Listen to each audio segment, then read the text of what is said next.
Não sei se tem algum ex-aluno meu aqui, tem? Bom te ver.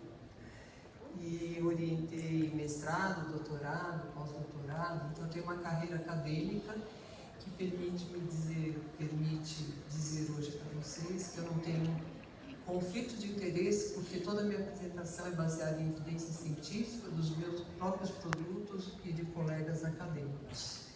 Então podemos começar.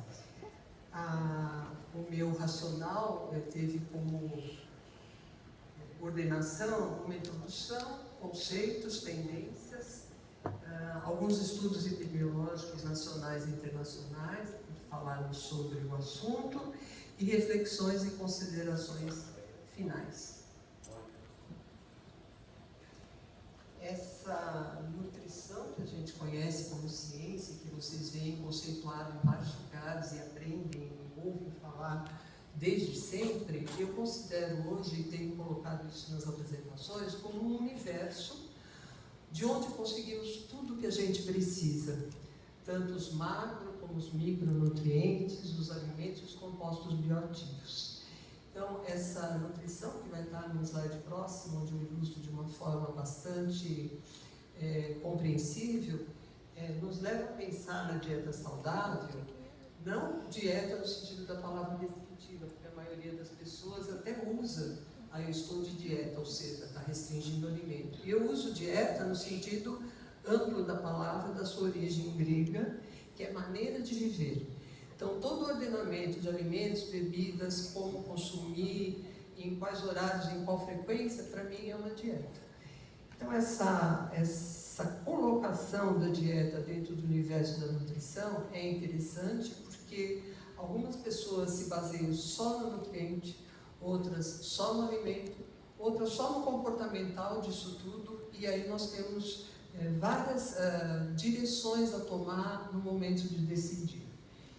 E um deles diz respeito a essa questão dos grãos, dos grãos refinados, dos açúcares de adição, da carga glicêmica e principalmente ligado à doença, da carga da doença que é tão forte, das doenças crônicas não transmissíveis. Então, como trabalhar essa questão da doença, do consumo e do conhecimento? Vocês vão ver que, quando eu falo da nutrição como um cosmos, como uma energia, como uma coisa importante, eu tenho configurado o Sol como os alimentos, coloquei os macro como nosso planeta, os micro também, como alguma coisa no espaço que está aí, não maior, não menor, mas tão importante quanto, e os compostos bioativos no formato de estrelas e asteroides. Então, todo esse universo, se vocês se perguntarem o que é mais importante, não existe. Todo tem a sua importância nesse sistema em que nós vivemos. Então, só recordando e dando uma confirmada naquilo que nós falamos, dessa amplitude de conceitos, os compostos bioativos polifenóis, como as estrelas, são os que nós estamos falando mais hoje, da importância deles. De repente, só considerava os macro e os micro, e hoje a gente tem um universo muito mais amplificado. E eu gostaria de lembrar para vocês que quando nós falamos em padrão alimentar, a gente sempre pensa no nutriente, no alimento e na doença. Então, determinada forma de eu organizar os alimentos que vai me dar um resultado de padrão, era sempre muito mais baseado em nutrientes específicos. Então, eu estudava, por exemplo, ferro no recém-nascido, ou ferro na criança. Isoladamente, eu tinha esse estudo do nutriente voltado para um único nutriente, que era o ferro, e o desfecho na saúde, que era a anemia. Hoje, não invalidam esses estudos, eles continuam sendo feitos, mas eles estão muito mais voltados no contexto, ou seja, como era o estado de saúde da mãe, como é essa relação do alimento na casa, a criança e o ambiente, enfim, para evitar que os resultados sejam conflituosos e tragam dúvidas na hora de nós podermos interpretar esses dados. Por quê? Porque os indivíduos, de uma forma geral, eles não conseguem comer um único alimento e sim consumir no formato de refeições, com diferentes combinações, e, portanto, esses nutrientes acabam entrando de uma forma bastante expressiva, mas não fora desse contexto. Isso a gente chama de padrão alimentar da população. Quando eu penso nesse padrão, eu também não posso ignorar um fator que é muito importante hoje, a percepção que eu tenho sobre os alimentos. Composição nutricional dessas refeições, como ela é feita, o modo como esses padrões podem impactar na qualidade de vida das pessoas e ainda explicar as relações de doença e de dieta. Então, como é que eu posso, por meio da percepção que o indivíduo tem sobre esses fatores, tirar melhores conclusões. Isso sempre por pesquisas mais qualitativas, onde eu pergunto algumas coisas, né? Vocês, quando fazem uma anamnese alimentar para o seu paciente no consultório, vocês fazem exatamente isso, né? Perguntas que levem vocês a ter uma percepção do que é para ele esse alimento, de como ele insere o alimento no dia, no mês, na semana, na vida, quais foram as ocasiões alimentares na vida que tiveram alguma interferência. E a percepção é uma das variáveis que ajuda muito a gente ter uma avaliação. Principalmente quando existem conceitos que são fakes, ou que são buscados indevidamente em algum lugar, e que a gente pode mudar essa percepção. Então, só lembrando, tem dietas de vários tipos. A gente fala dieta da moda, nem existe mais na moda, né? Hoje cada um acaba fazendo aquilo que acha mais conveniente, mas de uma certa forma, às vezes com percepções errôneas. Né? E essas refeições a gente já definiu em vários momentos, para vários trabalhos, e eles estão essas definições, muito ligadas ao período do dia. Volto a falar na percepção, que está aí destacado em rosa, e a neutralidade. Então, dentre essas definições que a gente pode se apropriar para a nossa avaliação nutricional e também para as coisas que a gente fala para as pessoas, eu gostaria de ressaltar que existe uma lista de refeições pré-definidas, né? Café da manhã, lanche, almoço, lanche, jantar e o lanche da noite. E que eu posso trabalhar de uma forma padronizada, perguntando exatamente por esses momentos, e onde inclui o alimento fonte que eu estou querendo pesquisar ou se eu estou querendo ver a refeição como um todo. Então, não há uma padronização, mas existe uma objetividade e, ao mesmo tempo, uma subjetividade do indivíduo na definição. Então, eu posso perguntar para ele o que ele tomou de manhã e ele me falar que comeu arroz, feijão e uma proteína, uma carne. Por que ele fez isso? Porque ele trabalhou a noite toda, chegou em casa e comeu essa primeira refeição dele, que tem um outro contexto. E essas refeições que a gente chama de convencionais e que são culturalmente diferentes, elas podem apresentar diferentes resultados na avaliação. Até o fato de dizer que esse indivíduo que eu coloquei como exemplo não faz café da manhã, mas ele faz, né, com uma composição de alimentos diferente do que seria o usual e do hábito, no caso do brasileiro, dependendo da ocasião em que o alimento é consumido. Uma coisa que nos chama a atenção hoje, que de uma certa forma preocupa, é essa dicotomização dos alimentos em bons e ruins. Então, de repente, a gente escuta, eu não como pão, né, porque é um alimento ruim, ele me dá muita caloria, não estou interessado em comer pão. E a gente acaba, por força dos programas e dos incentivos internacionais e nacionais, privilegiando os bons e falando, olha, vocês têm que comer vegetais, frutas, verduras, legumes, fibras, enfim. Mas isso, de uma certa forma, é ruim, né? A gente, na hora que separa em bom e ruim, faz tabela, coma isso, não coma aquilo, a gente acaba não conseguindo, por meio daquela percepção que eu falei, passar uma orientação mais adequada para o indivíduo. A nossa realidade do dia a dia, recém, agora, meses atrás, era exatamente essa, né? Entrou como variável nova para a gente estudar o delivery, entrou o trabalho em casa, o medo de pegar a doença e todos os alimentos de indulgência. Aí até me perguntavam, mas eu não posso comer um bolo à tarde? Eu fiquei sentada a tarde toda e me deu muita vontade de comer um bolo. Bolo, carboidrato, tem a farinha, tem o açúcar, tem o leite, mas e daí? Algum problema nisso? Aí eu sempre dizia, gente, uma fatia não tem problema, comer o bolo inteiro, isso já é complicado, né? Então depende muito da quantidade, da qualidade e do tipo. Esses são aqueles alimentos que a gente chama de indulgentes, que fazem bem para a gente, né? É uma coisa que não dá para desconsiderar. Então, na percepção do indivíduo, quando ele fala de coisas que ele gosta, da realidade dele do dia a dia, vão aparecer esse tipo de alimentos. E também houve essa febre de todo mundo preparar o seu próprio alimento, até por conta de não poder sair de casa. Então era pão com fermentação natural, todo mundo aprendendo a fazer levain, comia-se pão natural feito em casa, quem não tinha o que fazer e não sabia foi procurar receita em tudo quanto era lugar, né? A busca pela informação do alimento, será que está bom, será que não está? Isso no começo, depois as coisas foram diminuindo, alguns no delivery, até que a gente chega hoje num sistema, vamos chamar híbrido, onde tudo isso se misturou, se juntou e a gente tem uma outra forma de ver e encarar a alimentação e a refeição. Eu não vou falar muito, mas eu acho que é importante ressaltar toda a questão tecnológica nesse processo.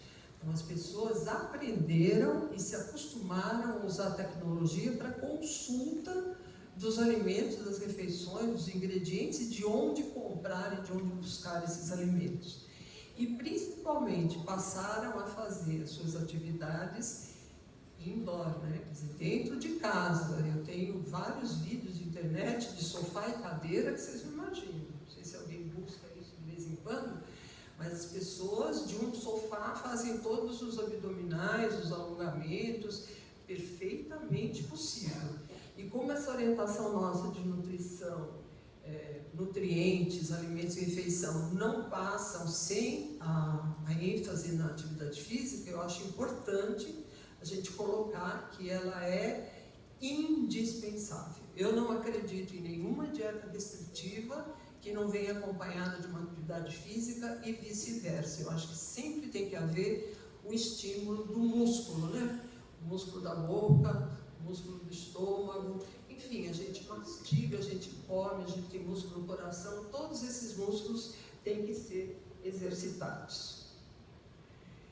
E aí a gente fala em conhecimento, né? Quando vocês vão conversar sobre carboidratos, alimentação saudável com a população, você fala, bom, você come, prefere, né? Eu tenho um slide que eu mostro isso, não nessa, mas uma outra apresentação. Quando você tem que escolher, você escolhe grão integral ou grão refinado? Aí as pessoas, grão refinado, todo mundo levanta a mão. Aí você fala, mas no dia a dia, o que você come mais? Ao refinado. O que significa isso? Que você tenha o conhecimento, tenha a referência, mas no seu comportamento, às vezes, por N razões, que a gente pode discutir aqui até amanhã cedo, eu não consigo incorporar isso na minha prática alimentar. Eu tenho conhecimento, tenho percepção, eu sei, mas eu não faço, né? E quando existe essa condição, você que está orientando, está passando essa mensagem, tem que ter consciência disso, né? Você faz. Eu tenho que convencer a outra pessoa daquilo que é melhor para ela em termos de saudabilidade, de escolha de alimentos, fibras, vitaminas, minerais, antioxidantes. Então, o grão integral é melhor. O que a tecnologia tem buscado? Incorporar esses grãos integrais em todos os seus produtos. Então, hoje, você acha pão francês integral, não é? O pão de forma fabricado assim, o bolo, o biscoito.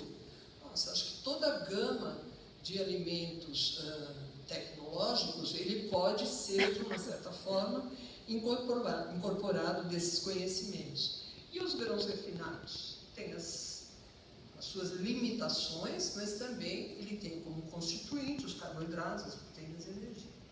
Hoje, antes de eu fechar essa apresentação, eu estava salvando para mandar, entrou um WhatsApp do UOL. O UOL agora tem um canal e nutricionistas falando.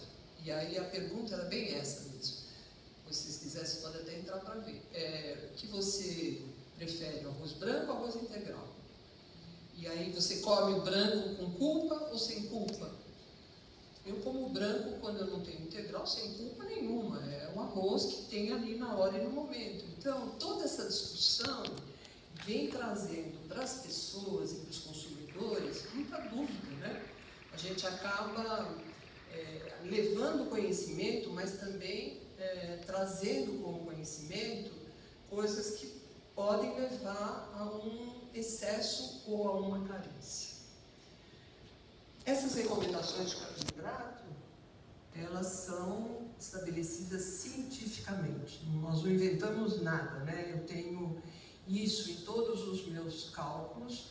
Hoje em dia as pessoas, de uma forma geral, não querem calcular mais nada, porque acham que dá muito trabalho, então vão só no qualitativo. Mas se nós pegarmos qualquer software, ou na mão mesmo, você consegue chegar nesses percentuais de proteína 10 a 15, lipídios até 30, e a maioria o que? Carboidratos, 55 e 75. E aí a escolha pelos melhores tipos de carboidratos. Então, dieta existem vários, mas nós estamos privilegiando aqueles que hoje estão mais disponíveis e com melhores condições. E ainda a questão do açúcar, que a recomendação é 10, mas atualmente todo mundo trabalha com 5%, dado que a maioria das pessoas usa muito açúcar de adição. As recomendações são essas, então tem distribuições que são aceitáveis, tem referências para a população dos Estados Unidos e do Canadá. Nós fizemos aqui para a SBAN, pela Sociedade Brasileira de Alimentação e Nutrição, um compilado de recomendações para os diferentes estágios de vida, e vocês encontram facilmente, pela idade, pelo sexo, todos os gramas por dia de carboidratos que são necessários, assim como de fibras, proteínas, lipídio, os aminoácidos, enfim, todos os nutrientes. Dá trabalho calcular? Com certeza, mas é essencial, se vocês trabalharem com dietas individualizadas, que você tenha essa noção muito clara e fazer isso de uma forma científica. Esse consumo de grãos também ele é diverso no mundo inteiro, então o Brasil tem um consumo, a Ásia tem outro, Estados Unidos, Canadá, enfim, entraram vários outros tipos de grãos compondo as refeições dos diferentes países. Eles ainda continuam sendo a maior parte das reservas energéticas, das fontes que a gente dispõe para compor a dieta, estão presentes em quase todos os guias alimentares, no nosso, em outros, nos Estados Unidos com o Plate, no Canadá, Eat Well, Viva Bem, todos ligados de uma certa forma a essa questão da saudabilidade. Mas sempre tem essa ressalva, né? Que políticas públicas têm que encorajar a manutenção de hábitos alimentares saudáveis. Vou fazer só um parênteses, a gente estava vendo o noticiário agora no almoço e é drástica e dramática a nossa situação com relação à insegurança alimentar, né? E se cobra do governo políticas públicas para resolver esse problema. Então ele não é pouco, ele é grande. Como é que a gente vai resolver essa questão, ou proibindo alimentos, ou dizendo que esses alimentos que podem ser consumidos também podem causar obesidade, como eu vi a entrevista. Então, você tem uma pessoa extremamente pobre, com insegurança alimentar daquelas tristes, comendo o que tem ou o que não tem, mas ele está sendo orientado para não comer, porque senão ele vai ficar obeso. Tendências em carboidratos, tem esse estudo grande do IRENES, que traz uma população de 43 mil pessoas, sendo metade mulheres, adultos nos Estados Unidos, de 99 a 2016, fizeram recordatórios de 24 horas, que é um instrumento para avaliação da dieta. um feito em casa e outro por telefone, e separaram os equipamentos dos padrões pelo MyPlate, que é o guia americano. Então, mediram a qualidade da dieta e o índice pela qualidade dos carboidratos também. Então, vocês podem observar que os grãos ocuparam lugares nessa classificação de componentes de 15, 16 e 17, total de grãos integrais e refinados. Chama atenção também os vegetais, eles colocaram batatas como vegetais, então está em 10º, 11º e 12º lugar. Nessa mesma classificação, o açúcar de adição, que a gente usa para adoçar bebidas e colocar nos alimentos, está em 36º como padrão de alimento. Temos os feijões, que estão em 14º.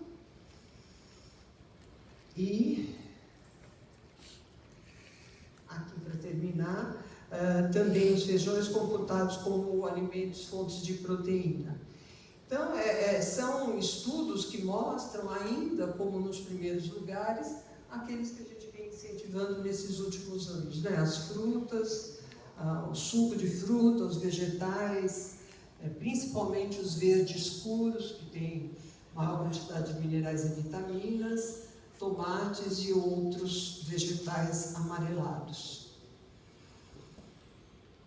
Esse índice ele é calculado, aqui no Brasil também já se calcula, mas esse estudo ele foi feito para medir a qualidade da dieta com base na recomendação dos guias e outras recomendações internacionais, mostrando o comer com saúde, incluindo padrões com frutas, com vegetais, com grãos, com óleos. E esses padrões todos, para a pontuação máxima, foram alimentos como frutas, vegetais, depois os grãos refinados e o açúcar de adição com moderação, também numa classificação bem baixa. Esses resultados apontam tendências de consumo, aqui eu estou falando de alimento, né, não do consumidor com relação à sua percepção, mas mostrando a queda, né, da qualidade com relação aos carboidratos, seus subtipos, isso de 99 para 2015 e 2016, e também esses dados da RAM sugerem uma diminuição do total de carboidratos e um aumento do total da proteína. Então, aumento para todas as fontes de carboidrato de alta qualidade, que incluem, né, 2015 até 2000, com intervalo bom e de confiança, as fontes de alta qualidade e as de baixa qualidade. Então, essa qualidade da dieta, eu posso dizer para vocês que melhorou a qualidade para vegetais totais, para verdes escuros e leguminosas, frutas, e piorou um pouco para grãos refinados e açúcar de adição. Então, nós temos, nesses componentes que eu já havia mencionado, todos esses valores durante esse período estudado. Uma primeira reflexão é que, apesar das melhorias da composição dos carboidratos e qualidade da dieta, há ainda grande ingestão de carboidratos de baixa qualidade. Esse estudo transversal feito de 18 e 19 teve por objetivo também avaliar o padrão alimentar, foi feito no Canadá, com 1.448 meninas sendo 50%, e também com um questionário de frequência e um recordatório de 24 horas. Os alimentos foram categorizados, as ingestões comparadas com as recomendações e avaliação de carboidratos e consumo de fibras. E aparece que dos itens alimentares categorizados em 18 grupos de alimentos, os cereais, os produtos de panificação, açúcares e doces, bebidas, peixes e frutos do mar e nozes. A ingestão total de carboidratos também aponta que os meninos mais novos, aí já diferenciando idade e sexo, é interessante, tem uma significância estatística, mas eu não saberia dizer para vocês por que acontece isso. Os meninos mais novos apresentam um percentual maior do total de energia para a ingestão de carboidratos, talvez até pela própria atividade física, E os meninos, independentemente da idade, têm maior percentual de energia para ingestão também de açúcares totais. E as meninas mais velhas apresentam maior ingestão energética para carboidrato, independente da idade para o amido.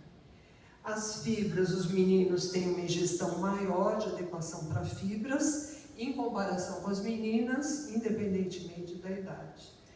E essas fontes de carboidrato, nós temos a contribuição do total de acordo com os grupos. Então, vocês vejam que os cereais ocupam 32,2% nessa contribuição e, no caso dos amidos, 60,7%. E os outros alimentos em proporções menores.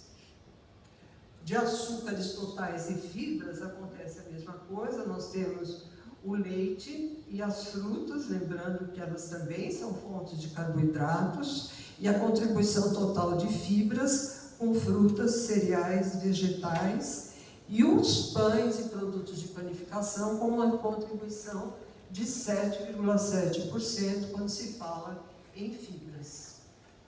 Uma reflexão, vamos lá, insuficiente ingestão de carboidratos totais e fibras e consumo elevado para total de açúcares. Estratégias de mudança devem ser pensadas para o comportamento, envolvendo, e é a primeira vez que eu vou falar, a família. Então, a aquisição de hábitos saudáveis passa pela família. Se você tiver um núcleo familiar, um núcleo importante com hábitos alimentares saudáveis, com certeza a gente vai ter uma situação melhor. E essa família, nesse estudo do Canadá, nos mostrou que a avaliação da qualidade da dieta em 83 famílias e 117 crianças, por meio também de recordatórios, teve uma qualidade com componentes interessantes que foram estudados. Então, esse é um método de estudo para ver qualidade da dieta, que deu uma pontuação de 68, quase 69 na qualidade da dieta, mostrando que verduras totais, verdes e feijões, grãos integrais e ácidos graxos eram componentes que estavam presentes nessas dietas dos canadenses. Diminuição do carboidrato de melhor qualidade e aumento do carboidrato de pior qualidade. Então, cada vez mais devem ser enfatizadas as estratégias com famílias de crianças pequenas, que é onde começa o encorajamento e a modificação dos hábitos de alimentação e de saúde. Essas associações também nós fizemos uma pesquisa aqui no Brasil com adolescentes, separando os alimentos que eles consumiram pelos meus grupos da pirâmide, que eu achei importante na época, e nós tivemos 3 construtos, fornecendo a base para a alimentação adequada e, consequentemente, a realização de padrões de refeições saudáveis. Estudamos o apoio da família, o ambiente doméstico e como eram constituídas essas refeições. Eram meninas adolescentes de escolas técnicas públicas que tiveram uma participação importante nesse trabalho, que foi, inclusive, premiado e levado para fora. Nós usamos o WhatsApp para contactar essas meninas e controlar e orientar no dia a dia, enquanto não acontecia o próximo encontro na escola. Então, essas intervenções de base familiar, elas têm sido reconhecidas com uma abordagem promissora, né? E as famílias com um importante papel no desenvolvimento das crianças, modelando esses padrões dietéticos que a gente tanto procura. A questão da tecnologia, eu trouxe aqui para vocês verem, né? Eles trabalham já com QR Code. Na dúvida, não precisa ligar, não precisa falar, só manter o celular ligado, mas também tem uma estrutura, vejam, para visitas domiciliares, quer dizer, uma outra realidade, né? E o encorajamento para comportamentos saudáveis. Então, a edição de receitas, plant-based, enfim, coisas que são próximas da realidade cultural deles. Existe um trabalho também em nível internacional, que se não chegou, está chegando, que é a mobilização desse conhecimento e a contribuição da universidade, das pesquisas para inovações sociais e tecnológicas que permitam que parceiros, né, invistam com ética nesse segmento para fazer essa mudança acontecer e o alimento chegar à mesa de todos. Aqui já passei do scan. Esse outro estudo também traz a percepção e a compreensão dos pais das crianças sobre o Guia Alimentar Canadense, que coincide mais ou menos com o nosso já vai fazer 8 anos que está aí para o público, mostrando o quê? Que a maioria é qualitativa também. A maioria conhecia o guia, percepções positivas, ou seja, menos viés da indústria, melhor aparência visual, foco em comportamento alimentar e percepções negativas, ou seja, alta disponibilidade de alimentos processados, como salgadinhos e doces, normas sociais relacionadas à alimentação das crianças. Então, essas foram respostas das percepções dos pais nessa região canadense. O foco não deve ser sempre só no teor de energia e nutrientes. Nós temos que entender os outros aspectos que já foram ressaltados. Para quê? Para escolhas alimentares adequadas, né? Eu acho que na hora que você empodera as pessoas com informação e dão um caminho para onde elas vão descobrir informações mais adequadas, teria que ser uma consequência natural eu escolher o alimento melhor e mais saudável para mim. Mas eu sei também que o comportamento alimentar é uma interação muito complexa de fatores. Entram os fisiológicos, psicológicos, sociais, genéticos, que influenciam em tudo. Tempo de refeição, quantidade, preferência e seleção. Então nós temos que entender os porquês de comer, que é um processo do comportamento alimentar, nunca sozinho, mas associado àqueles outros conhecimentos que falamos. Então, o comportamento, as escolhas, o consumo, e para entender o consumo alimentar, a gente tem que entender os porquês do comer, né? Que é um processo do comportamento. É complexo, mas eu acho que é por aí que a gente tem que caminhar. Vamos encerrando para falar para vocês o seguinte: tendências e estilo de vida. Aqui cada um se coloca na sua perspectiva. Então eu vou começar com saudabilidade, que seria o que é o sentido do saudável para mim e o que é o sentido do saudável para você. Todo mundo tem essa referência na cabeça, não preciso aqui elencar absolutamente nada. A sustentabilidade, ela aparece como uma coisa relativamente nova em nutrição, né? Então eu tenho questões éticas, morais, eu tenho embalagem, eu tenho as dark kitchens, eu tenho tanta coisa para discutir em nutrição que a gente fica assim, não assustado, mas impressionado com o volume de coisas a serem discutidas e resolvidas, né? O consumo consciente traz aquela visão da consciência limpa. Quer dizer, será que o que eu estou comendo conscientemente não me culpabiliza de nada? Ou eu fico ainda com alguma sensação de que não é um ato mecânico, eu estou comendo alguma coisa que está me incomodando? Isso é consciência. Avaliar pelo grau de processamento. Hoje vocês têm a classificação de processados, semiprocessados, que acabou virando muito vilão e bons alimentos. Também isso causa vieses no nosso entendimento e tem que se tomar cuidado com isso. Alguém estava levantando que hoje o que chegou para o cara que teve enchente seu barraco aterrado com lama foram 7 pacotes de biscoito, né? E aí você vai falar o quê? Não come porque é ultraprocessado. E é uma questão de se avaliar a questão do momento, da necessidade, de tirar essa culpa do indivíduo com relação a esses conceitos. Indulgência por escolhas alimentares. E eu mesma posso confessar que eu tenho uma indulgência, que eu não abro mão por nada nesse mundo. Se alguém adivinhar, eu como. Qual?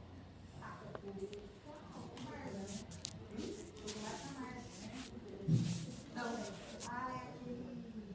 É aquele de sherry, sabe? Esse é a minha indulgência e o meu pecado, mas eu não como.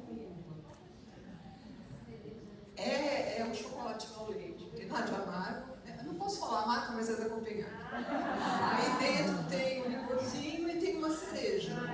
Se você morder o licor, não escorre. Então esse vinho inteiro na boca e fica ali. É a minha indulgência e eu não abro mão disso. É uma coisa que eu acho que cada vez que eu ponho na boca, eu falo, não, eu mereço. Realmente, hoje era dia à tarde comer um. A simplificação da vida, não precisa falar, todo mundo quer hoje fazer tudo, mas descansar, ter um momento de relax. A internet, que é nossa parceira, eu acho. Eu não vejo a internet como alguém que está boicotando. Tá? A gente tem filtros para tudo. Dá para você saber exatamente quem está falando o que e como está falando. Rótulos honestos, eu acho que a gente vai ter que começar a pedir que sejam transparentes e que o consumidor possa entender tudo aquilo que tem dentro do alimento. Praticidade. O plant-based. Então, veio para ficar, vocês podem se preparar, que vai ser um nicho aí de tudo que for vegetal e que tiver preparo e que a indústria puder ajudar, né, nessa questão. É uma demanda muito grande. Então, a gente tem aí uma nova forma de se alimentar. Então, e as pessoas já sabem falar plant-based, isso que é engraçado, você fica olhando como pega rapidamente essas questões de nomenclatura, né? O comportamento, como eu já disse, só reforçando. Acabou meu tempo? Onde está? Quanto? Nossa, que susto. É uma complexa interação de fatores, que nós já falamos. E as considerações finais. O que eu tenho? Alimentação saudável, alimento fontes de carboidrato, que foi aquele racional primeiro que eu me propus a conversar com vocês hoje. Então, nós temos no Brasil uma área geográfica imensa, uma maior diversidade possível de alimentos. Eu tenho em São Paulo mandioca, no Rio Grande do Sul aipim, no Nordeste macaxeira. Então, é tudo a mesma coisa. Aqui no Brasil, a gente come esse alimento de formas diferentes. No Sul, mais sob o formato de farinha de mandioca, mais lá para cima, cozida para comer com carne. Aí entram os escondidinhos, entram as formas de preparo diferentes. Então, você trabalha com uma diversidade enorme de preparações e técnicas culinárias que permitem que é um carboidrato importante, porque ele faz parte da alimentação brasileira. Tem a tapioca, tem a crepioca, olha, se a gente for listar, é uma quantidade diferente de outros países, né? O Brasil tem além da diversidade, uma criatividade que é, assim, fora de série. As tendências nós já falamos, né? Todas elas nos empurrando aí para escolhas alimentares, para novos padrões, para tendências de plant-based, para a escolha de carboidratos mais integrais. Nem vou falar de lactose, de tirar o leite, mas também a entrada dos leites tipo vegetais, né, que também estão à disposição e as pessoas têm essa opção, né, de pedir o seu cafezinho com espuminha, mas não do leite, ela quer de outra coisa, enfim, existe essa possibilidade. Reforçar a questão das refeições, para que a gente não tenha esse viés de analisar o alimento só pelo seu nutriente. Então, quando eu componho um prato no meu dia alimentar, somando café e todas as refeições, eu sei que eu tenho que ter no mínimo 55% da energia proveniente de alimentos tipo carboidrato. Acessibilidade, que é uma coisa que a gente vem falando, né, que como é o acesso do alimento. Quando eu falo em políticas públicas, eu sempre penso assim, bom, eu recomendo cientificamente o que eu acho que deve ser consumido e como pelas famílias as refeições. Mas como fica a questão do acesso? Eu tenho um fornecedor que tem um desconto, ou que tem uma cesta básica, ou que possa permitir essa família de baixa renda ter o acesso a esse alimento? Se eu não tenho política pública nesse sentido e eu fico dependendo da generosidade da população das doações, fica difícil, né? Emergencialmente até resolve, mas ao médio e longo prazo isso não resolve. A simplificação e a praticidade, então hoje a gente trabalha com a possibilidade de fazer um prato único, então sobrou alguma coisa, mistura com outra, faz uma única preparação. Não vou nem falar de gás, né, porque todo mundo começa a chorar. A coisa está difícil, então existe essa possibilidade da cocção ser mais rápida, elétrica. Eu já vi gente pondo madeira para fazer fogueirinha, enfim. Esse carboidrato tem que chegar à mesa e ele está no formato ainda do arroz, feijão e farofa.